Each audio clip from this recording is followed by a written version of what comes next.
Hi, എന്റെ പേര് മേഘന. ഞാൻ ബാംഗ്ലൂരിൽ കന്നഡ സിനിമയിലെ അഭിനേത്രിയാണ്. ജനറൽ ലൈഫ് സ്റ്റൈലിനെ കുറിച്ചും ആരോഗ്യത്തെക്കുറിച്ചുമാണ് നമ്മളിപ്പോൾ സംസാരിച്ചുകൊണ്ടിരിക്കുന്നത്. ഞാനൊരു ആക്ട്രസ് ആയതുകൊണ്ട് എന്റെ ശരീരം മെലിഞ്ഞതായി സൂക്ഷിക്കുവാൻ ഞാൻ ഒരുപാട് ശ്രദ്ധിക്കേണ്ടതുണ്ട്. അത് മെയിൻറ്റെയിൻ ചെയ്യാൻ വലിയ ബുദ്ധിമുട്ടാണ്. സ്ക്രീനിൽ ഞങ്ങൾ ഇപ്പോഴുള്ളതിനേക്കാൾ 5 കിലോ കൂടുതലായി തോന്നിക്കും. അതുകൊണ്ട് എപ്പോഴും സ്ലിം ആയിരിക്കണം. അതിനായി ഫിലിം ഇൻഡസ്ട്രിയിൽ ഉള്ളവരല്ലാതെ മറ്റു മേഖലകളിലുള്ളവരും തങ്ങളുടെ ശരീരം സ്ലിമ്മായി സൂക്ഷിക്കുവാനായി ഡയറ്റിംഗ് അത് ഇതെന്നൊക്കെ പറഞ്ഞ് ചെയ്ത് ഒരുപാട് ബുദ്ധിമുട്ടാറുണ്ട്. നമുക്കിതിനെക്കുറിച്ച് ഗൗരിയോട് ചോദിക്കാം. ഇവരൊരു ന്യൂട്രീഷനിസ്റ്റും ഹെൽത്ത് എക്സ്പെർട്ടുമാണ്. 20 വർഷത്തിൽ കൂടുതൽ എക്സ്പീരിയൻസും ഉണ്ട്. നമുക്ക് എല്ലാ കാര്യങ്ങളും ഗൗരിയോട് ചോദിച്ച് മനസ്സിലാക്കാം. ഇഷ്ടമുള്ള ആഹാരങ്ങൾ ത്യാഗം ചെയ്യാതെ തന്നെ ശരീരം മെലിഞ്ഞതായി സൂക്ഷിക്കുന്നത് എങ്ങനെയെന്ന്. മേഘന, നിങ്ങൾ പറഞ്ഞത് വളരെ ശരിയാണ്. പോഷകാഹാരങ്ങൾ നഷ്ടപ്പെടുത്താതെ തന്നെ നമുക്ക് സ്ലിമ്മായിരിക്കുവാൻ സാധിക്കുന്നതാണ്. ഭക്ഷണം കുറവായി കഴിക്കുന്നതോ കഴിക്കാതിരിക്കുന്നതോ ഒന്നും ഇതിനൊരു പരിഹാരമല്ല. അങ്ങനെ ചെയ്യുന്നത് കൊണ്ട് നമുക്ക് കിട്ടേണ്ട പോഷകങ്ങളും വൈറ്റമിനുകളും കുറയുകയാണ്. അതുകൊണ്ട് അങ്ങനെയൊന്നും ചെയ്യുന്നതിൽ യാതൊരു പ്രയോജനവുമില്ല. മാത്രമല്ല, അത് നമുക്ക് ജീവിതകാലം മുഴുവൻ കൊണ്ടു നടക്കാനും പറ്റില്ല. 2-3 മാസത്തേക്കോ അല്ലെങ്കിൽ ഉറച്ച തീരുമാനമെടുത്തവരാണെങ്കിൽ 1 വർഷത്തേക്കോ വല്ലോ ഇത് കൊണ്ടു നടക്കും.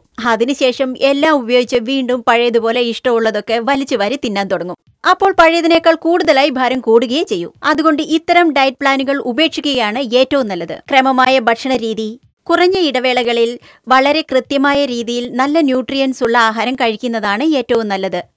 അങ്ങനെ ചെയ്യുമ്പോൾ നിങ്ങൾ ആഗ്രഹിക്കുന്ന ഫലവും കിട്ടും. ധാരാളം ഫ്ലൂയിഡ്സ് കഴിക്കണം, പ്രത്യേകിച്ച് വാട്ടർ. പഴങ്ങൾ, പച്ചക്കറികൾ, തൈര്, മോര്, ഇളനീര് ഇതൊക്കെ നല്ലതാണ്. ഇതൊക്കെ കഴിക്കുമ്പോൾ വയറും നിറയും പോഷകങ്ങളും കിട്ടും. വെറുതെ packed drinks, packed food, refined food, ഫാറ്റുള്ള ഫുഡ്, സ്വീറ്റ് ഒക്കെ ഒഴിവാക്കുക. ക്രമമായ ഭക്ഷണം കഴിച്ചുകൊണ്ട് നല്ലതുപോലെ എക്സസൈസ് ചെയ്യുകയും നല്ലതുപോലെ ഉറങ്ങുകയും ചെയ്താൽ നിങ്ങളുടെ സ്ട്രെസ്സും കുറയും. ഇത്തരം ഫുഡ് കഴിക്കണമെന്ന ആഗ്രഹവും തോന്നുന്നതല്ല. കണ്ടതൊക്കെ വലിച്ചുവാരി കഴിക്കാതിരുന്നാൽ തന്നെ ആരോഗ്യവും നന്നായിരിക്കും, ബോഡിയും ഫിറ്റ് ആയിരിക്കും. ശരീരം സ്ലിമ്മായി സൂക്ഷിക്കുന്നത് എങ്ങനെയെന്ന് ഗൗരി നമുക്ക് പറഞ്ഞു തന്നു. എല്ലാവർക്കും മനസ്സിലായല്ലോ. വളരെ നന്ദി ഗൗരി. ആരോഗ്യത്തെക്കുറിച്ചുള്ള ഒരുപാട് കാര്യങ്ങൾ ഗൗരി ഞങ്ങൾക്ക് പറഞ്ഞു തന്നു. അത് ഞങ്ങൾക്ക് എല്ലാവർക്കും വളരെ യൂസ്ഫുൾ ആയിരുന്നു. ഇത്രയും കാര്യങ്ങൾ മനസ്സിലാക്കി തന്നതിൽ ഒരുപാട് സന്തോഷമുണ്ട്. ശരീരം ആരോഗ്യമുള്ളതായി സൂക്ഷിക്കുവാൻ നിങ്ങൾ പറഞ്ഞു തന്ന കാര്യങ്ങൾ വളരെ ലളിതമായിരുന്നു. എല്ലാവരുടെയും ആശങ്കയും സംശയവും ഇപ്പൊ തീർന്നിട്ടുണ്ടാവും. ഗൗരി നൽകിയ അമൂല്യമായ വിവരങ്ങൾക്ക് വളരെ നന്ദി. ഞാൻ എംദില്ലിന് നന്ദി പറയുകയാണ് ഇത്രയും നല്ലൊരു പ്രോഗ്രാം എനിക്ക് തന്നതിന്. അത് മാത്രമല്ല, നമുക്കറിയാൻ പാടില്ലാത്ത ഒരുപാട് ചോദ്യങ്ങൾക്കുള്ള ഉത്തരം നമുക്ക് കിട്ടിക്കഴിഞ്ഞിരിക്കുന്നു.